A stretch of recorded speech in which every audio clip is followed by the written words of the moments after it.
बिजली के बिल बढ़े तो हमने एक पाकिस्तान की तारीख का सबसे बड़ा हम सोलर मंसूबा जो है वो पंजाब लेके आ रहा है।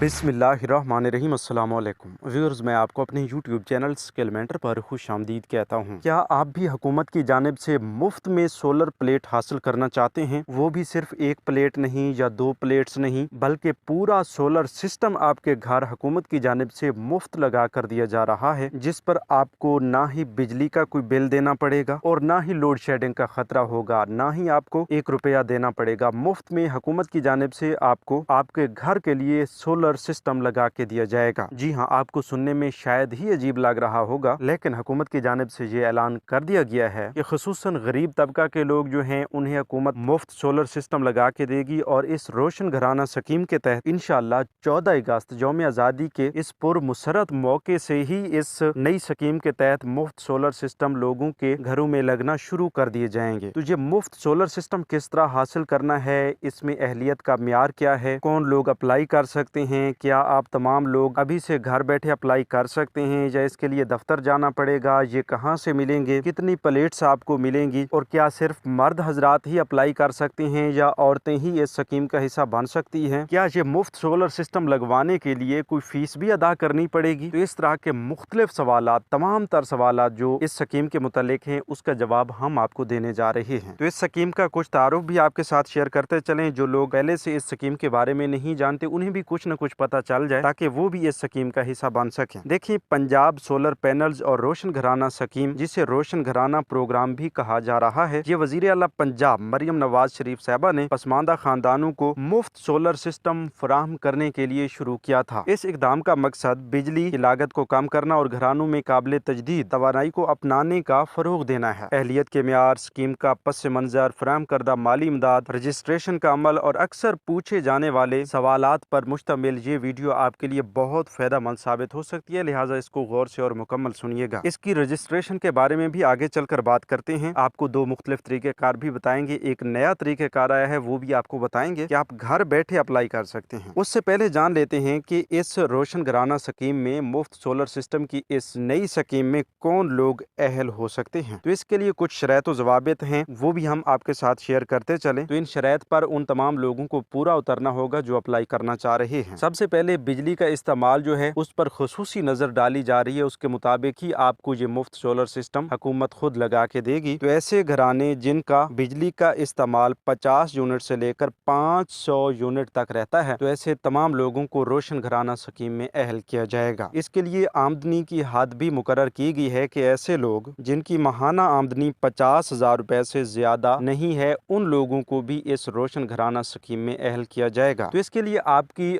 कौन कौन सी शनाख्ती दस्तावेज जरूरत पड़ेंगी। देखिए, इसके लिए दरखास्त दहिंदगान के पास एक दुरुस्त शनाख्ती कार्ड होना चाहिए, मतलब एक्सपायर भी नहीं होना चाहिए, जिसमें पाकिस्तानी शहरियत और पंजाब का रिहाइश का सबूत हो, मतलब आपका जो ID कार्ड है वही इसके लिए सबूत लाजमी है। और हाँ, यहाँ पर ये बात भी नोट कर लीजिए कि ये स्कीम जो है ये सिर्फ सूबा पंजाब के रिहायशियों के लिए है। ये भी आपको बताते चलें कि सूबा सिंध ने भी इसी तरह की एक नई स्कीम का ऐलान किया है, जिसके तहत वो मुफ्त बिजली और मुफ्त सोलर सिस्टम देने का ऐलान कर चुके हैं। और सूबा खैबर पख्तूनख्वा के लोगों के लिए भी वजीर आला खैबर पख्तूनख्वा की जानिब से मुफ्त सोलर सिस्टम देने का ऐलान किया गया है। अगर आप सूबा सिंध या सूबा खैबर पख्तूनख्वा से ताल्लुक रखते हैं और अपने इन नए सोलर सिस्टम के प्रोग्राम के बारे में मालूमात लेना चाहते हैं, तो अभी से वीडियो को लाइक करके कमेंट सेक्शन में अपने सूबा का नाम लिखें और यस भी लिखें। उसके मुताबिक हमें पता चलेगा। अगर ज्यादा से ज्यादा लोग कमेंट्स करते हैं तो इंशाअल्लाह अगली वीडियोज में हम सूबा सिंध और सूबा खैबर पख्तूनख्वा की इस मुफ्त सोलर स्कीम के बारे में, रजिस्ट्रेशन के बारे में मुकम्मल मालूमात आपको देंगे। इसी तरह आपको बताते चलें कि इस रोशन घराना स्कीम के लिए गुर्बत के स्कोर की क्या हद रखी गई है। तो NSER सर्वे के मुताबिक दरखास्त दहिंदगान का गुर्बत का स्कोर 32 या इससे कम होना चाहिए। इसी तरह ये भी आपको बताते चलें कि ये भी एक अहम शर्त है कि जिस घर में या जिस खानदान को ये मुफ्त सोलर सिस्टम दिया जाएगा, उस घर को पहले ये भी चेक किया जाएगा कि उसमें पहले से तो कोई पूरा सोलर सिस्टम नस्ब नहीं किया गया। अगर पहले से कोई मौजूद है तो फिर उस खानदान को इस स्कीम में शामिल नहीं नहीं किया जाएगा। बैंक्स के कर्ज के हवाले से भी आपको कुछ मालूमात देते चलें कि दरखास्त दहिंदगान के पास मौजूदा बैंक कर्ज नहीं होना चाहिए, क्योंकि सोलर सिस्टम आसान 5 साल एक साथ पर भी फराम किए जाएंगे। और हाँ, एक अहम तरीन बात ये भी आपको बताते चलें कि जिनके ऊपर बिजली चोरी या दीगर गैर कानूनी सरगर्मियों की कोई FIR दर्ज होगी तो ऐसे लोगों को भी इस स्कीम में शामिल नहीं किया जाएगा। तो इस डिटेल तक भी आपको इस प्रोग्राम के बारे में काफी सारे अपने सवालात के जवाबात मिल चुके होंगे। मजीद तफसील भी कुछ अहम तरीन मालूमात भी आपके साथ शेयर करते चलें कि एक तो इस स्कीम में शामिल होने के लिए दरखास्त दहिंदगान का फेलर होना भी लाजमी है। यकीनन आप में से अक्सर लोग जानते हैं कि फेलर या नॉन फेलर क्या होते हैं, तो मुख्तसरन हम भी आपको बताते चलें कि फेलर वो होता है जो हुकूमत को टैक्स दे रहा होता है। तो अब इस शर्त को इस स्कीम पर भी लागू किया गया है कि तमाम वो लोग जो अप्लाई करेंगे उनका फेलर होना भी लाजमी है। यहीं पर ये एक अहम सवाल आता है कि एक रेढ़ी बांध या एक दिहाड़ीदार मजदूर जो डेली वेजेस पर अपना गुजारा कर रहा है वो किस तरह फेलर बनेगा, क्या उससे भी हुकूमत टैक्स लेगी? तो यहीं पर एक समझने वाली बात है कि ऐसे तमाम लोग जो टैक्स स्लैब्स में नहीं आते उन लोगों का फेलर होना लाजमी नहीं है। मतलब अगर कोई रेढ़ी बान है, कोई दिहाड़ीदार मजदूर है या उस तबके के लोग हैं जो टैक्स पे नहीं कर सकते, उनके पास इतना सरमाया भी नहीं है कि वो फेलर बने और हुकूमत को फेलर बनने के बाद टैक्स फ्राहम करें। वैसे तो हर चीज पर टैक्स लग चुका है, आप देख रहे हैं कि जो चीज भी आप खरीदते हैं उस पर टैक्स होता है, लेकिन वो एक मामूल की बात है। ये जो फेलर हो के टैक्स देना है ये एक अलग से बड़ा मामला होता है और बड़े लोगों के लिए होता है। अल मुख्तसर ऐसे लोग जो दिहाड़ीदार मजदूर हैं, जो गुर्बत की जिंदगी गुजार रहे हैं, उनका फेलर होना लाजमी नहीं है और वो इस स्कीम में शामिल भी हो पाएंगे चाहे वो नॉन फेलर भी हैं। लेकिन ये है कि जो लोग इन टैक्स स्लैब्स में आ जाते हैं और उनका फेलर होना भी लाजमी होता है, तो वो लोग अभी तक अगर नॉन फेलर हैं तो उन लोगों को इस स्कीम में शामिल नहीं किया जाएगा। अब आपको बताते हैं कि इस सोलर सिस्टम के तहत या इस नई स्कीम के तहत आपको कितनी प्लेट्स फराहम की जाएंगी। तो देखें, अब हुकूमत की जानिब से इस स्कीम को मुख्तलिफ कैटेगरीज में तकसीम किया गया है और इस क्लासिफिकेशन के मुताबिक हम आपको बताते चलें कि ऐसे तमाम सारिफिन जिनका बिजली का बिल 200 यूनिट से कम रहता है उन लोगों को हुकूमत की जानिब से 1 किलोवाट का पूरा सोलर सिस्टम फराहम किया जाएगा। तो यहीं पर दोबारा से वही सवाल आ जाता है कि भाई कितनी प्लेट्स मिलेंगी। देखें, 1 किलोवाट में 2 प्लेट्स भी आ सकती हैं, आपको 4 प्लेट्स भी मिल सकती हैं। ये डिपेंड करता है कि आपको कंपनी की जानिब से कितने वाट की एक सोलर प्लेट दी जाती है, उसके मुताबिक ही कैलकुलेट किया जाएगा कि आपका जो पूरा सिस्टम है 1 किलोवाट का, उसमें आपको कितनी प्लेट्स लगा के दी जाएंगी। अगर बड़ी प्लेट्स होंगी तो कम होंगी, अगर छोटी प्लेट्स होंगी तो ज्यादा होंगी। अच्छा, ये तो है उन लोगों के लिए जो मुफ्त सोलर सिस्टम हासिल करने के लिए अहल होंगे। अब आते हैं वो लोग जिनका बिजली का बिल 200 यूनिट से लेकर 500 यूनिट्स तक रहता है। उन्हें हुकूमत की जानिब से आसान कर्ज फराहम किया जाएगा। वक्ती तौर पर हुकूमत की जानिब से 90% उनकी जो कीमत है वो अदा की जाएगी। सिर्फ 10% कीमत सारिफीन ही उस सिस्टम की अदा करेंगे। बाकी जो 90% हुकूमत की जानिब से अदा की जाएगी ये सोलर सिस्टम को लगवाने के लिए, वो अगले 5 साल तक आपको आसान इकसात की सूरत में अदा करना होगा। और आसान इकसात भी आपको बैंक जाके जमा नहीं करवानी पड़ेंगी। उसके लिए आपके बिजली का बिल जो आता रहता है उसमें ही आपका ये आसान कर्जा जो है ये शामिल किया जाएगा। आसान कर्ज जमा करके भी आपका जो बिजली का बिल है इस सिस्टम लगवाने के बाद 50% कम रहेगा। मतलब अगर आपको 10,000 का बिजली का बिल आता है तो वो आपको 5,000 तक हर महीने देना पड़ेगा, जिसमें आपके सोलर सिस्टम की और हुकूमत की जानिब से जो आपको ये सब्सिडाइज्ड सोलर सिस्टम दिया जाएगा इसकी आसान इकसात भी अदा होती रहेंगी और आपका बिजली का बिल भी जाता रहेगा। अच्छा, यहीं पर एक अहम तरीन सवाल ये भी आता है कि भाई अब अप्लाई कैसे करना है, उसके लिए किस किस चीज की जरूरत पड़ेगी। जी हाँ, ये भी एक अहम तरीन सवाल है कि जब आप रजिस्ट्रेशन करेंगे उसके लिए सबसे पहले तो आपको अपने बिजली के बिल का रेफरेंस नंबर चाहिए होगा और उसके बाद दूसरे नंबर पर आपको शनाख्ती कार्ड नंबर चाहिए होगा। तो अगर ये दोनों चीजें आपके पास हैं तो फिर आप अप्लाई कर सकते हैं। काफी सारे लोग ये भी पूछ रहे हैं कि भाई हमारे पास तो बिजली नहीं है, फिर हम इस स्कीम में किस तरह अप्लाई करके सोलर सिस्टम लगवा सकते हैं। तो देखिए, हुकूमत की जानिब से ये नहीं कहा गया कि तमाम लोग जो हैं जो गुर्बत की जिंदगी गुजार रहे हैं उन्हें हुकूमत की जानिब से मुफ्त सोलर दिया जाएगा, बल्कि हुकूमत की जानिब से पहली शर्त तो ये है कि वो बिजली इस्तेमाल करने वाले सारिफीन जिनका बिजली का बिल 200 यूनिट से कम रहता है उन्हें मुफ्त सोलर सिस्टम दिया जाएगा, ताकि वो बिजली के महंगे बिल अदा करने वाली परेशानी खत्म कर सके। बाकी जिन लोगों के पास कोई बिजली का कनेक्शन नहीं है तो वो लोग अप्लाई नहीं कर सकते। हाँ, आने वाले दिनों में कुछ ऐसी अपडेट्स भी जारी हो सकती हैं कि ऐसे लोग जिनके पास किसी किस्म का कोई कनेक्शन नहीं है लेकिन उन्हें इस चीज की जरूरत है, वो गुर्बत की जिंदगी गुजार रहे हैं, तो उन्हें भी शायद इस स्कीम में शामिल किया जाए। तो इस हवाले से जो ही कोई ताज़ा तरीन अपडेट्स आएंगी वो भी हम आपके साथ शेयर शेयर करेंगे। अच्छा व्यूअर्स, अब चलते हैं, आपको रजिस्ट्रेशन का तरीक़ाकार बताते हैं कि आप किस तरह अप्लाई कर सकते हैं। उसके लिए मुकम्मल तरीक़ाकार आपको मोबाइल की स्क्रीन पर लिए चलेंगे और वहाँ पर बताएंगे, इसलिए आप थोड़ा सा गौर करेंगे क्योंकि यही जो मेन पॉइंट्स हैं ये आपके लिए बहुत अहमियत रखते हैं। अच्छा व्यूअर्स, फाइनली हम रजिस्ट्रेशन आपको बताने जा रहे हैं, तो आपको थोड़ा सा गौर करना होगा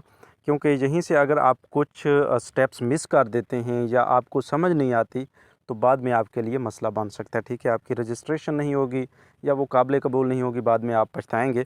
ठीक है, तो आपको गौर करना होगा। ठीक है। अच्छा, सबसे पहले आपको ये भी बताते चलें कि काफ़ी सारे लोग जब रजिस्ट्रेशन के लिए अपना रेफरेंस नंबर जानने की कोशिश करते हैं तो उनके पास आइडिया नहीं होता कि रेफरेंस नंबर क्या है। ठीक है, तो वो भी आपको बताते चलें कि रेफरेंस नंबर जो है वो आपके बिजली के बिल पर ही मौजूद होता है। ठीक है, आपको मज़ीद ये हाईलाइट करके दिखाया जा रहा है, यहाँ पर आप देख सकते हैं। ठीक है, ये एक मैपको का बिल आपको शो किया जा रहा है। तो इसके ऊपर वाले हिस्से में जब आप देखते हैं इस पहले जो एक टेबल बना हुआ है, इसमें ऊपर कनेक्शन डेट है, कंज्यूमर आईडी है और उसके बाद रेफरेंस नंबर होता है। ठीक है, तो ये इसको मज़ीद हाईलाइट किया जा रहा है, तो आप इसको देख सकते हैं। इस तरह आप अपना जो बिजली के बिल का रेफरेंस नंबर है, शायद 15 हिंसू का होता है या 14 हिंसू का, तो वो आप तलाश कर सकते हैं। ठीक है, बहुत ही आसानी के साथ। अब उम्मीद करता हूँ कि इस हवाले से आपको किसी किस्म की कोई परेशानी नहीं आएगी। आपको अपना जो रेफरेंस नंबर है वो आप ख़ुद चेक कर पाएंगे। ठीक है। अच्छा, अब आपके पास रेफरेंस नंबर आ गया। ठीक है, इसको हम यहाँ पर एक रेफरेंस नंबर हमने टाइप किया हुआ है। तो सबसे पहले आपको शुरू से बताते हैं कि आपने किस तरह अप्लाई करना है। एक तो आपको लिंक दिया गया है डिस्क्रिप्शन बॉक्स में, उस पर क्लिक कर सकते हैं, नहीं तो आप सीधा सा आके गूगल क्रोम में या किसी भी ब्राउज़र में लिख सकती हैं mnr.pitc.com यानी कि .com.pk। ठीक है, तो इस तरह लिख सकते हैं आप, या मज़ीद आप गूगल पर जाकर भी सर्च कर सकते हैं। ठीक है, इसी तरह आपको ये जो पेज है ये मिल जाएगा। वैसे आप डिस्क्रिप्शन बॉक्स से अगर लिंक पे क्लिक करते हैं तो डायरेक्टली आप यहाँ पर आ जाएंगे। ठीक है, यहाँ पर ये जो ऑप्शन दिया जा रहा है inter electricity bill reference number, तो यहाँ पर आप अपना वो रेफरेंस नंबर लिख देंगे। ठीक है, बगैर किसी गलती के आगे जाएं, गो वाले ऑप्शन पे क्लिक करेंगे। ठीक है, ऊपर 3 ऑप्शन मिल रहे हैं, इस पर आप कुछ भी ना टाइप करें। ठीक है, और ना ही आपको यहाँ पर टाइप करने का ऑप्शन दिया जाएगा। ठीक है, यहाँ पर जो पहले बाद में जो ऑप्शन आपको दिए जा रहे हैं, जिसमें आप देख सकते हैं कि रिहायशी की तफसीलात। ठीक है, इसमें आप अपना नाम लिखेंगे, अपना शनाख्ती कार्ड नंबर लिखेंगे, अपना मोबाइल नंबर लिखेंगे, अपना ईमेल लिखेंगे और आपकी रजिस्ट्रेशन डन होगी। ठीक है, यहाँ पर ऊपर वाला जो ऑप्शन है इस पर हम टाइप कर देते हैं, यहाँ पर नाम लिख देते हैं। ठीक है, उसके बाद हम आईडी कार्ड नंबर लिख देते हैं।